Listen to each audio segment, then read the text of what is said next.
Olá, meu nome é Yara Lúcia Lingenes, eu sou perita criminal na Polícia Científica do Estado do Pará, e esse trabalho eu desenvolvi com as coautoras Érica Santos e Terezinha Palha, pelo Núcleo de Crimes contra a Vida da Polícia Científica, e o título do trabalho é Mortes Violentas de Mulheres, um olhar a partir do protocolo com perspectiva de gênero em locais de crimes na região metropolitana de Belém, Pará. A violência contra a mulher, ela data de longos anos, e na década de 70, vários documentos, como a Convenção Interamericana para Prevenir, Punir e Erradicar a Violência contra a Mulher, foi um marco histórico, principalmente em 1994, conhecida como a Convenção em Belém do Pará, que completou esse ano 30 anos. Com relação à estatística, a violência contra a mulher, mais especificamente o feminicídio,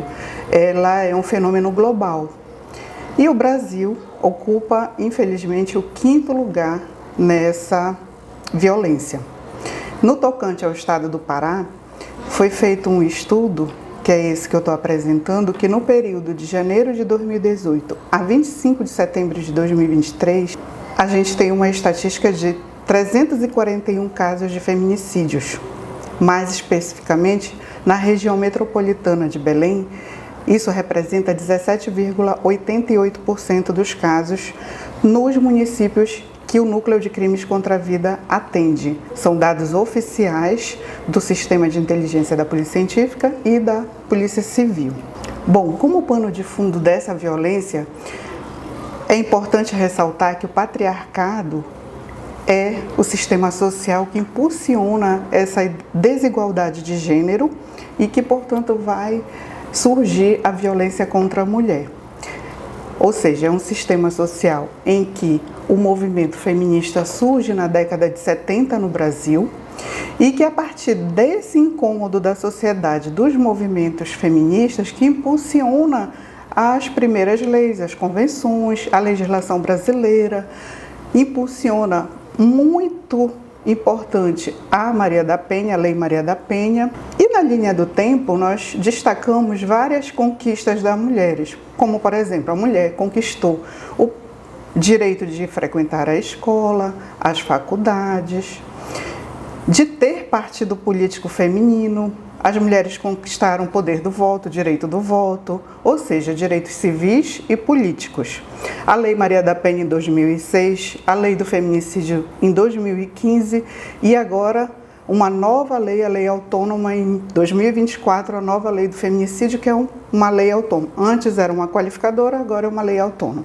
Bom, e é claro que nesse contexto de todos os órgãos da segurança pública, a perícia criminal, mais especificamente a perícia do local de crime, que é o Núcleo de Crimes contra a Vida, se preocupa em se atualizar com as leis, em colaborar na investigação para esse quebra-cabeça da justiça, para esclarecer o crime, para que a Polícia Civil possa qualificar e os órgãos julgadores possam aplicar corretamente a pena.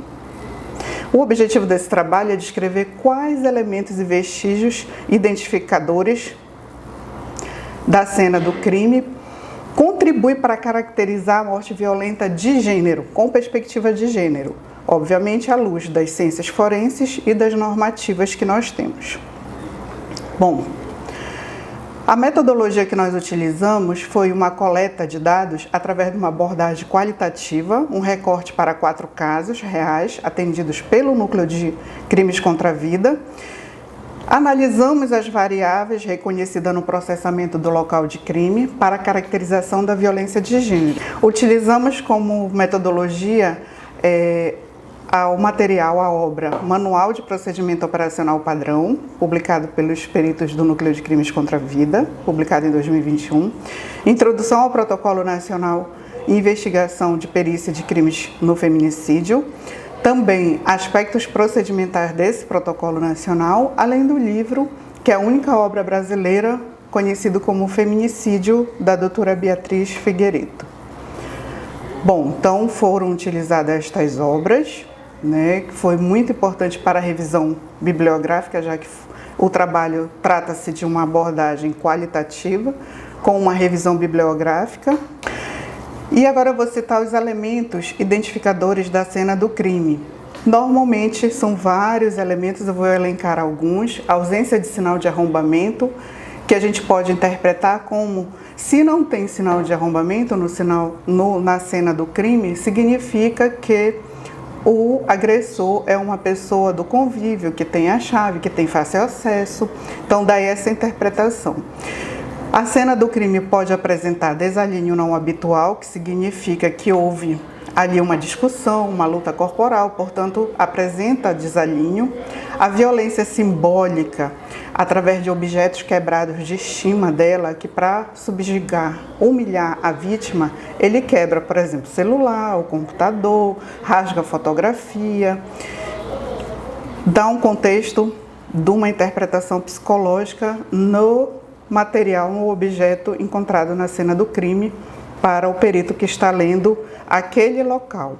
E relacionado ao meio e instrumento, os objetos domésticos, que são mais próximos, mais fáceis de utilizar, ou até mesmo a mão do agressor ou a arma de fogo. Com relação à vítima, normalmente se encontra a vítima nua, seminua, quer dizer que também teve um contexto sexual ali, uma violência sexual.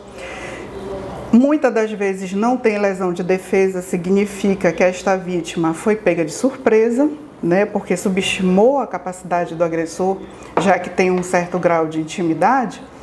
A localização das lesões tem muita interpretação, porque se atinge em órgãos, como por exemplo na região da face, atinge a feminilidade, a autoestima, em órgãos letais, em órgãos sexuais que são dotados de sexualidade. Vestígios latentes relacionados ao agressor, ao autor, também é possível coletar para chegar à autoria. Então, esses elementos, eles, se analisados isoladamente, eles não são exclusivos, não são específicos e não são obrigatórios. Portanto, a leitura é completa. E o perito é o profissional competente para fazer essa leitura da tríade entre a vítima, o autor e o ambiente na cena do crime. Existe uma riqueza de vestígios. E para que tenha a violência de gênero, é preciso que a morte violenta seja de uma mulher, que tenha razões de gênero, para que tenha o feminicídio. E o que a gente observou no trabalho? Um aumento no índice do acionamento desse tipo de crime, né, em que acontecem em locais fechados, cometidos por companheiros ou ex-companheiros. Esse recorte foi feito já de casos que foram qualificados pela Polícia Civil como feminicídio e que a gente conseguiu identificar elementos identificadores reais. Foi importante seguir a recomendação do Protocolo Nacional de Feminicídio, todos esses protocolos com um novo olhar para a cena do crime, teve efetividade na caracterização para que a polícia pudesse qualificar e os órgãos julgadores pudessem aplicar a pena de forma adequada. E a conclusão é que seguir a recomendação das normativas, dos protocolos, melhorou a atuação dos peritos do Núcleo de Crimes contra a Vida. O reconhecimento desses identificadores da razão de gênero foi importante porque corroborou com a literatura, com a única obra brasileira que nós temos no processamento de local de crime para a perícia, qualificando o crime, melhorando a classificação da pena pelos órgãos julgadores, inclusive identificando novos elementos, como, por exemplo, o suicídio forjado.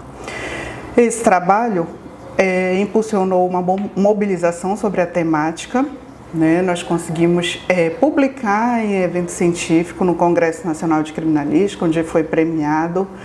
Nós também conseguimos publicar uma matéria no boletim do Fórum Nacional de Segurança Pública e fazer as capacitações dos nossos pares, dos nossos colegas, com uma profissional de referência nacional, com a doutora Beatriz Figueiredo, e a partir daí nós estamos multiplicando essa informação, esse conhecimento técnico. O que chama a atenção não é só a elevada estatística do crime, mas os níveis de misoginia que encontramos na cena marcado no corpo das mulheres, dessa violência, e todo esse conhecimento científicos são importantes para a construção de políticas públicas no enfrentamento à violência contra as mulheres e meninas.